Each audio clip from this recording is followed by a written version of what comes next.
इस मूवी में हमें बताया जा रहा है कि हेल के दो पार्ट्स हैं, जिसमें से एक का नाम परकोटरी है। ये हेल का वो हिस्सा था जहाँ पर लोगों को सजा दी जाती थी अपने बुरे कामों की, और जैसे ही उन्हें अपने किए पर रिग्रेट यानी अफसोस होना शुरू हो जाता था तो वो लोग हेल से हेवन में शिफ्ट कर दिए जाते थे। जबकि हेल के दूसरे पार्ट में सारी उम्र लोगों को उनके बुरे कामों की सजा काटने के लिए रखा जाता था। असल में मूवी में दिखाई जाने वाली ये हेल स्टोरी पहले बताने का मकसद ये है कि आपको मूवी आसानी से समझ आ सके, क्योंकि इस मूवी में एक नहीं बल्कि 5 स्टोरीज को डिस्कस किया गया है। और फर्स्ट स्टोरी जो एक्सप्लेन कर रही हूँ उसका नाम है द वे अप, जिसमें हम दो आदमियों को गाड़ी में सफर करता हुआ देखते हैं। आदमी अपनी बेटी की फोटो देख रहा था क्योंकि उसकी बेटी मर चुकी थी और वो इस तरह अपनी बेटी को याद कर रहा था। और यही चलते चलते रास्ते में उसे आसमान में एक क्रिएचर नजर आती है जो कि काफी अजीब और स्केलेटन की तरह लग रही थी। यहाँ जिस आदमी को क्रिएचर नजर आई थी उसका नाम मिच था, जबकि उसके साथ बैठे हुए उसके फ्रेंड का नाम जैक था। जैक मिच से पूछता है कि तुम बाहर क्या देख रहे हो, लेकिन मिच उसे कुछ भी नहीं बताता क्योंकि उसे लग रहा था कि उसने जो कुछ देखा है वो उसका वहम है। और यहीं से अब वो लोग ड्राइव करते करते एक रेस्टोरेंट तक पहुंचते हैं और इस होटल के अंदर जैक वॉशरूम में चला जाता है क्योंकि उसकी बॉडी पर बहुत सा ब्लड लगा हुआ था। और वो ब्लड क्यों लगा हुआ था और उसने ऐसा क्या किया था ये मूवी में हमें आगे पता चलेगा। और दूसरी तरफ हम मिच को रेस्टोरेंट में बैठे हुए देखते हैं जहाँ अचानक से अर्थक्वेक आ गया था और हर चीज हिलने लगी थी। मिच एकदम से अर्थक्वेक आने पर बहुत ज्यादा डर गया था, लेकिन जैसे ही वो इर्द गिर्द देखता है तो हर चीज वहाँ पर नॉर्मल होती है और उसे फील होता है कि अर्थक्वेक सिर्फ उसके टेबल तक ही आया था। जबकि दूसरी तरफ हम जैक को वॉशरूम में देखते हैं जो अपनी बॉडी पर लगा ब्लड उतारने के लिए जैसे ही अपनी शर्ट उतारता है तो शर्ट के फेस पर आते ही कोई अननोन क्रिएचर उसका फेस पकड़कर उसे पीछे की तरफ धकेलती है। लेकिन मूवी में वो क्रिएचर नजर नहीं आ रही थी जो जैक को मार रही थी और जैक इस सबसे बहुत ज्यादा डर गया था, इसीलिए वो अपने फ्रेंड मिच को लेकर वहाँ से बाहर आ जाता है। पर अब बाहर आने पर मिच को बिल्कुल वैसे ही क्रिएचर नजर आई थी जैसी हमने मूवी के स्टार्ट में देखी थी। अब वो लोग बहुत ज्यादा डर गए थे और वहाँ से भागने की कोशिश कर रहे थे, लेकिन भागते भागते वो हर बार एक गैस स्टेशन पर आकर रुक रहे थे। वो जितना भी आगे जा रहे थे तो ऐसा लग रहा था कि वो लोग सफर तय ही नहीं कर रहे, क्योंकि हर बार उनके सामने वही गैस स्टेशन आ जाता था और हर मर्तबा हम उस गैस स्टेशन पर एक सिगरेट पीती हुई लड़की को भी देखते हैं। और इस वक्त मिच हर चीज से थक जाता है क्योंकि उसको लग रहा था कि वो लोग एक ट्रैप में फंस गए हैं। वो जैक से कहता है कि हमें अपनी किस्मत को मान लेना चाहिए, यही हमारी किस्मत है, क्योंकि हम जहाँ भी जा रहे हैं हम यहीं पर आकर रुक रहे हैं। पर जैक उसकी बात नहीं मानता और वो आगे जाने के लिए बजिद होता है, जिस बात पर मिच वहीं रुक जाता है। और जैक अपनी कार लेकर जैसे ही आगे बढ़ता है तो उसके सामने मूवी में दिखाई जाने वाली वो क्रिएचर आ जाती है, जिसके बारे में मैंने आपको पहले बताया कि वो बिल्कुल स्केलेटन जैसी लग रही थी। और वो जैक की कार पर अटैक कर जैक को कार से बाहर निकाल लेती है और फिर बहुत ही बुरे तरीके से उसकी बॉडी के अंदर अपनी टेंटिकल डालकर उसे वहीं पर मार देती है। और यहाँ ये सब कुछ अपने फ्रेंड के साथ होते हुए मिच देख रहा था और उसे डर लग रहा था कि शायद अब वो क्रिएचर उस पर अटैक करेगी। लेकिन अजीब बात ये थी कि वो क्रिएचर वहाँ से गायब हो गई थी और मिच भी जल्दी से वहाँ से भागने लगा था, जहाँ आगे जाने पर उसका सामना कुछ और क्रिएचर से होता है, जिनसे बचने के लिए वो एक होटल में चला जाता है जिसके अंदर बहुत सारे रूम्स थे। और होटल के अंदर उसे उसकी बेटी दिखाई देती है जिसे हमने पहले फोटो में देखा था और वो मर चुकी थी। मिच की बेटी कंटिन्यूसली उससे हेल्प मांग रही थी और मिच भी उसकी हेल्प करना चाहता था। और वो जैसे ही जल्दी से आगे बढ़ता है तो उसकी बेटी आगे की तरफ भाग जाती है और वो भी अपनी बेटी के पीछे पीछे भागने लगता है। लेकिन यहाँ पर उसके साथ दोबारा वही गैस स्टेशन वाला सीन हो रहा था, यानी वो जितना भी आगे भाग रहा था वो आखिर वहीं पर पहुंच रहा था जहाँ से वो चलता था, यानी वो किसी भी तरह अपनी बेटी तक नहीं पहुंच पा रहा था। और इससे मिच बहुत ज्यादा परेशान हो चुका था और वो बहुत जोर जोर से शाउट कर रो रहा था।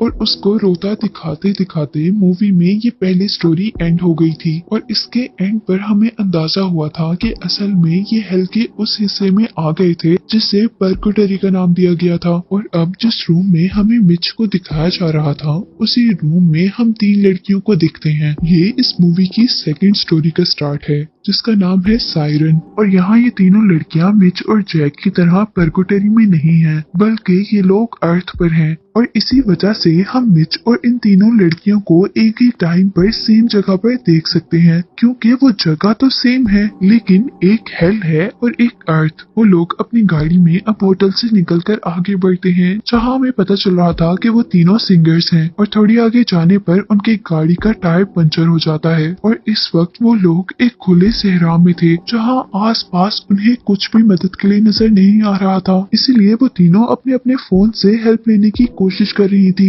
लेकिन इस सहरा में सिग्नल ही नहीं थे, जिसकी वजह से उन्हें काफी परेशानी हो रही थी। पर लकीली यहाँ से एक कार गुजरती है, जिसको जैसे ही वो लड़कियां रोकती हैं तो उसमें उनको एक कपल दिखाई देता है। वो तीनों उनसे हेल्प मांगती हैं, जबकि वो कपल उनको कहता है कि तुम्हारी कार हमारे नेबर्स ठीक कर सकते हैं, क्योंकि वो कार मैकेनिक है। और साथ ही वो ये भी कह रही थी यहाँ तुम्हें दूर दूर तक कोई भी हेल्प के लिए नजर नहीं आएगा। और साथ ही वो कपल ये भी कहता है कि अगर आप लोग चाहें तो साथ हमारे घर चल सकती हैं, क्योंकि यहाँ पर दूर दूर कोई आपकी हेल्प को नहीं आने वाला। वहाँ जाकर आप तब तक स्टे कर सकती हैं जब तक आपकी कार ठीक ना हो जाए। और उनकी बात मानते हुए वो तीनों उनकी कार के अंदर बैठ जाती हैं और उनके कार में बैठकर उन तीनों लड़कियों में से एक लड़की जिसका नाम सैडी है, उसको उनकी कार के अंदर एक अजीब सा लोहे का कैचर नजर आता है, जिसके बारे में वो जैसे ही उस कपल से पूछती है तो वो उसे ये कहकर इग्नोर कर देते हैं कि वो तो टूटा हुआ है। घर आने पर वो कपल उनको उनका रूम दिखाता है, जिसके बाद उनको डिनर के लिए बुलाया जाता है, जहाँ पर उन्हें कार मैकेनिक से भी मिलवाया गया था और साथ ही उनको खाने में मीट ऑफर किया गया था। और वो मीट दिखने में काफी अजीब था, इसीलिए सैडी उसे खाने से मना कर देती है। और रूम में आकर वो अपनी बाकी साथियों से कहती है कि हमें यहाँ से चलना चाहिए, क्योंकि उसे वो लोग काफी अजीब लग रहे थे। लेकिन उसके साथी उसकी बात नहीं मानती, बल्कि वो सैडी से अजीबोगरीब सवाल करना शुरू कर देती है, जैसे उनकी एक और टीम मेंबर के बारे में जिसकी कुछ अर्सा पहले डेथ हो गई थी। और मूवी में बताया जा रहा था कि शायद उसकी डेथ सैडी की वजह से हुई थी, लेकिन सैडी इस बात को मानने के लिए बिल्कुल भी तैयार नहीं थी। और उनकी इसी बातों के दौरान सैडी देखती है कि उसकी दोनों पार्टनर्स को वॉमिट शुरू हो जाती है, जो कि ब्लैक कलर की थी, जिसको देखकर वो बहुत ज्यादा घबरा गई थी। इसीलिए वो फौरन बाहर जाकर उन लोगों को इन्फॉर्म करती है जिनके घर उन्होंने स्टे किया था। और वो लोग अब उन दोनों लड़कियों को एक व्हाइट कलर का लिक्विड पीने के लिए देते हैं, जिसको पीकर वो हैरान कुन तौर पर फौरन ठीक हो गई थी। लेकिन हम देखते हैं कि वो लोग अभी भी अजीबोगरीब बिहेव कर रही हैं, जैसे किसी ने उन्हें पोजेस्ड कर लिया हो। और इसी एक्शन में वो दोनों लड़कियां एक ही बेड पर लेट जाती हैं, जबकि सैडी उनसे कह रही थी कि हमें यहाँ से जल्द निकलना चाहिए। और उन्हीं की फिक्र में सैडी भी वहीं पर बैठे बैठे सो जाती है। और सोते हुए हम देखते हैं कि सैडी को अपने ख्वाब में वही लड़की नजर आ रही थी जिसके बारे में सुनने में आ रहा था कि वो सैडी की वजह से मरी थी। और ख्वाब में वो लड़की सैडी को ही अपनी मौत का जिम्मेदार ठहरा रही थी। और इस खौफनाक ड्रीम से सैडी जैसे ही उठती है तो वो देखती है कि उसकी दोनों फ्रेंड्स बेड पर नहीं है। वो जल्दी से विंडोज के पास जाती है, जहाँ पर उसे नजर आता है कि सच में उसके फ्रेंड्स को इन लोगों ने पोजेस्ड कर दिया था।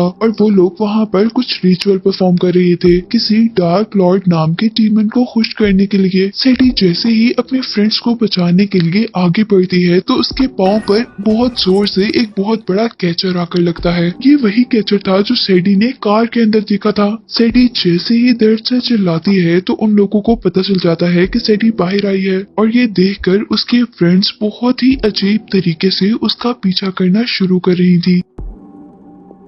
सैडी बहुत मुश्किल से उस कैचर से अपनी जान छुड़वाकर वहां से भाग जाती है। और अब एक जगह पहुंचने पर जैसे ही वो सांस लेती है तो उसे अब वो लड़की दिखाई देती है जो कि उसके ड्रीम्स में आ रही थी, जिन्हीं जिस लड़की को उसने मारा था, जिसको देखते ही वो डर कर रोड पर आ गई थी। और रोड पर चलते हुए उसे अब एक कार दिखाई देती है जिसे वो रोकने की कोशिश कर रही थी। पर इतने में ही वो बार बार मूवी में दिखाई जाने वाली क्रिएचर उस पर अटैक कर उसे मार देती है, जिसके साथ फिल्म में इस दूसरी स्टोरी का भी एंड हो गया था। और अब तीसरी स्टोरी जिसका नाम दी एक्सीडेंट है, उसके स्टार्ट में हम वही सीन देखते हैं जो कि हमने दूसरी स्टोरी के एंड पर देखा था, जिसमें एक आदमी एक अबेंडेंट रोड पर कार चला रहा है और सैडी उस कार को रोकने की कोशिश कर रही है। और यहाँ मूवी में हमें पता चलता है कि वो दोनों इस वक्त पर्गोटरी में आ चुके थे। और अब इस स्टोरी में क्योंकि वो आदमी अपने सेल फोन में लगा हुआ था, इसलिए उसकी बददिहानी की वजह से सैडी का एक्सीडेंट हो जाता है है और जैसे ही वो आदमी अपनी कार से बाहर निकलकर सैडी को देखता है तो उसके होश उड़ जाते हैं, क्योंकि सैडी बहुत बुरी हालत में थी। यहाँ अब उसे लग रहा था कि उसे यहाँ से भाग जाना चाहिए क्योंकि सिचुएशन काफी क्रिटिकल थी, लेकिन फिर भी वो यहाँ से भागता नहीं है बल्कि एक इमरजेंसी कॉल करता है। और अब फोन के दूसरी तरफ उससे एक लेडी बात कर रही थी, जिससे वो आदमी जिसका नाम लूकस है वो सब कुछ बता रहा था।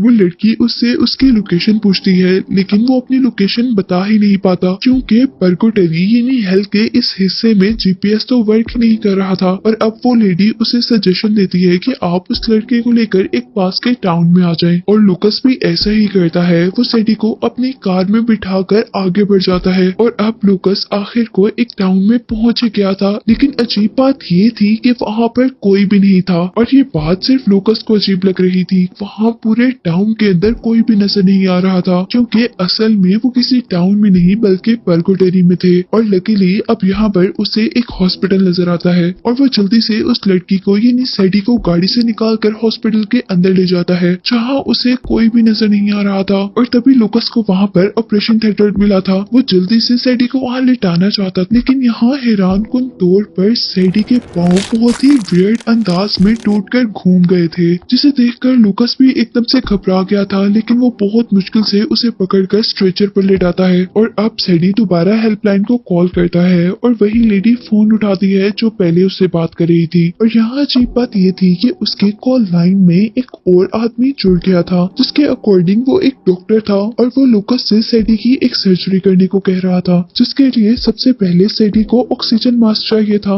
वो वहाँ पड़ी हुई चीजों में से जल्दी से वो चीजें ढूंढना स्टार्ट करता है जो चीजें फोन वाला आदमी बता रहा था। और आखिर को उसे ऑक्सीजन किट मिल भी जाती है, लेकिन वो अनकम्प्लीट थी। और क्योंकि अब वो किट पूरी नहीं थी, इसीलिए लूकस को वो ऑक्सीजन पाइप उसके मुंह के अंदर तक डालना पड़ता है, जिसको करते हुए सैडी उसके हाथ पर काट भी लेती है, लेकिन लूकस हार नहीं मानता। और यहाँ अब वो फोन वाला आदमी उसे बता रहा था कि इस तरह वो मर जाएगी, अगर तुम्हें उसे जिंदा रखना है तो तुम उसके पेट पर कट लगाकर उसके लंग्स को दबाओ, जिससे वो जिंदा हो सकती है। और लूकस ऐसा ही करता है, लेकिन ऐसा करने से वो जिंदा नहीं हुई थी बल्कि वो मर गई थी। और सैडी के मरते ही अब जो लोग लूकस से बात कर रहे थे वो लोग जोर जोर से हंसने लगे थे। और इन आवाजों को सुनकर अब उसे बहुत ज्यादा गुस्सा आया था और इस गुस्से में वो हॉस्पिटल से बाहर निकलने की कोशिश कर रहा था, लेकिन हॉस्पिटल तो किसी ने लॉक कर दिया था और अब वो एक डेड बॉडी के साथ यहाँ पर फंस चुका था। और इसीलिए परेशान होकर वो हॉस्पिटल के कॉरिडोर में ही बैठ जाता है।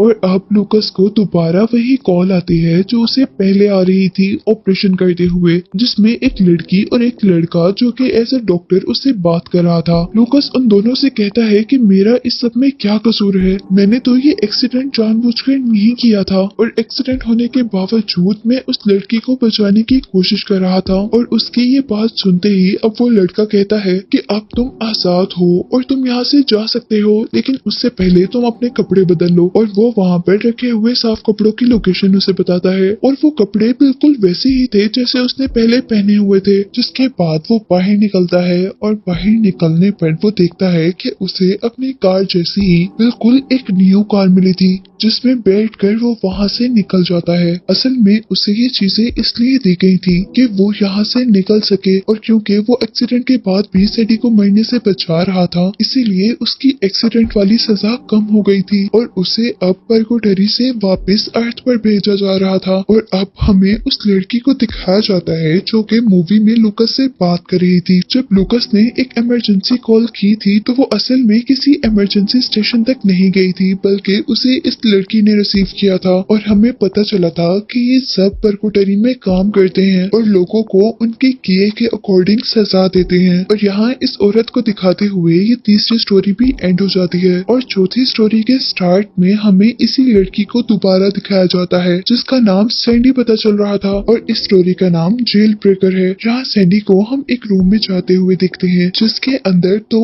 और लोग भी थे और इनके बारे में बताया जा रहा था कि ये डीमन लॉर्ड है। अब उन दोनों में से एक आदमी सैंडी को परकोटरी का दरवाजा बंद करने को कह रहा था और इतने में ही यहाँ पर एक आदमी आ जाता है जिसके हाथ में गन थी और वो बता रहा था कि उसने 13 साल पहले अपनी बहन को यहीं पर खोया था और वो पिछले 13 सालों से परकोटरी में आने का रास्ता ढूंढ रहा था और क्योंकि लूकस को वापस भेजते हुए सैंडी ने वो दरवाजा खुला छोड़ दिया था, इसीलिए वो आदमी परकोटरी तक आया था। यहाँ उस आदमी के हाथ में एक बहुत बड़ी सी शूटगन भी थी और वो अब इन लोगों से बदतमीजी करना शुरू कर देता है, जिसकी वजह से वहाँ डीमन लॉर्ड को गुस्सा आ गया था और वो अपनी इस शक्ल से अपनी डीमन वाली शक्ल में चेंज होना शुरू हो गया था, जिसमें उसके बहुत बड़े बड़े खौफनाक नेल्स निकल रहे थे। अब इससे पहले कि डीमन लॉर्ड उस आदमी को रोक पाता, वो आदमी डीमन लॉर्ड के हाथ पर शूट करते हुए वहाँ से दूसरे आदमी को गन पॉइंट पर लेकर निकल जाता है और वो उस आदमी से कहता है कि मुझे मेरी बहन के पास ले चलो। और इस तरह परकोटरी का वो आदमी उस गनमैन को उसकी बहन के पास ले जाता है और उस गनमैन के अपनी बहन के पास जाने पर उसकी बहन उससे कहती है कि असल में मैंने ही हमारे पेरेंट्स को मारा था और इसीलिए मैं यहाँ पर फंस गई थी, लेकिन अब मैं यहाँ पर काम करती हूँ और यहाँ से नहीं जाना चाहती। और इस तरह उस लड़की के इतना कहते ही वहाँ पर बहुत सारे डीमंस आ गए थे और वो उस गनमैन को पकड़कर मार देते हैं, जबकि वो लड़की वहीं पर चली जाती है जहाँ से वो आई थी। और यहाँ हम देखते हैं कि उस लड़की को मूवी में पहले दिखाया जाने वाला क्रिएचर अभी भी देख रहा था, जिसके साथ ही फोर्थ स्टोरी भी एंड हो गई थी। और अब इस मूवी की लास्ट स्टोरी द वे इन में हमें एक लड़की को दिखाया जा रहा है जिसका नाम जेम है और वो अपने पेरेंट्स के साथ एंजॉय कर रही थी। और तभी हम देखते हैं कि कुछ मिस्टीरियस लोग उनके घर का डोर जोर जोर से नॉक करना शुरू कर देते हैं और यहाँ जेम के फादर को विंडो से बाहर एक मास्क पहना हुआ आदमी नजर आया था और उनके देखते ही देखते वो दोनों मास्क पहने हुए आदमी उनके घर के बैक डोर को तोड़ते हुए अंदर आ जाते हैं।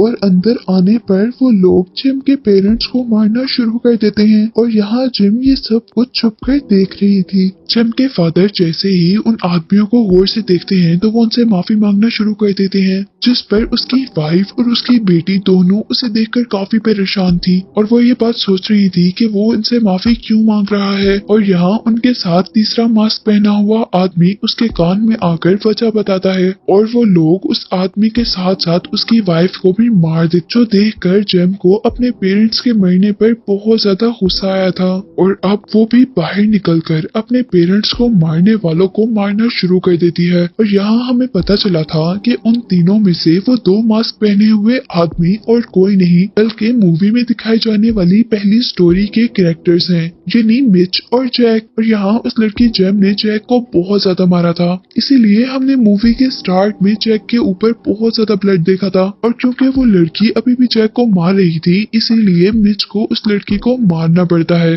और जैसे ही मिच उस लड़की को मारता है और वो तीनों बाहर निकलने लगते हैं तो जेम और उसकी मॉम की बॉडी बिल्कुल वैसी ही क्रिएचर्स में चेंज हो जाती है जैसी क्रिएचर्स हमें मूवी के स्टार्ट से दिखाई जा रही थी। यानी मूवी के स्टार्ट में जो मिच को क्रिएचर्स नजर आ रही थी वो और कोई नहीं बल्कि जेम और उसकी मॉम थी। और अब उनको देखते ही वो तीनों बहुत ज्यादा डर गए थे और वहाँ से भाग रहे थे, जहाँ पर तीसरा आदमी जमीन पर गिर जाता है और जमीन से वैसे ही खौफनाक क्रिएचर निकलकर उसे मार देती है। और यहाँ अब हमें पता चला था कि वो दोनों आदमी उस टाइम में परकोटरी यानी हेल में एंटर हुए थे जब उन्होंने दो बेगुनाह लड़कियों को मारा था। और अब हमें मूवी का दोबारा स्टार्टिंग सीन दिखाया जाता है जहाँ पर जेम और मिच इन सारी चीजों से बचकर भाग रहे हैं और इसी के साथ ये मूवी तो यहीं पर एंड हो जाती है। पर एंड पर मैं आपको सिर्फ ये बताना चाहती हूँ कि इस परकोटरी में सिर्फ वही लोग फंसते थे जो बुरा काम करते थे, जिस तरह जैक और मिच ने दो बेकसूर लड़कियों को मारा था। और अगर वो सिर्फ उसी आदमी को मारते जिसने मिच की बेटी के साथ कुछ बुरा किया था तो शायद वो परकोटरी में ना आते। और इसी तरह सैडी ने भी अपनी एक पार्टनर को मारा था जिसकी सजा उसने भुगती थी, जबकि इस मूवी की स्टोरी दी एक्सीडेंट में दिखाए जाने वाले कैरेक्टर लूकस ने जानबूझकर सैडी का एक्सीडेंट नहीं किया था और वो फिर भी उसकी जान बचाने की कोशिश कर रहा था। और क्योंकि उसका इरादा नेक था इसीलिए वो वहां से निकल गया था। और इसी के साथ इस मूवी की एक्सप्लेनेशन यहाँ पर एंड होती है।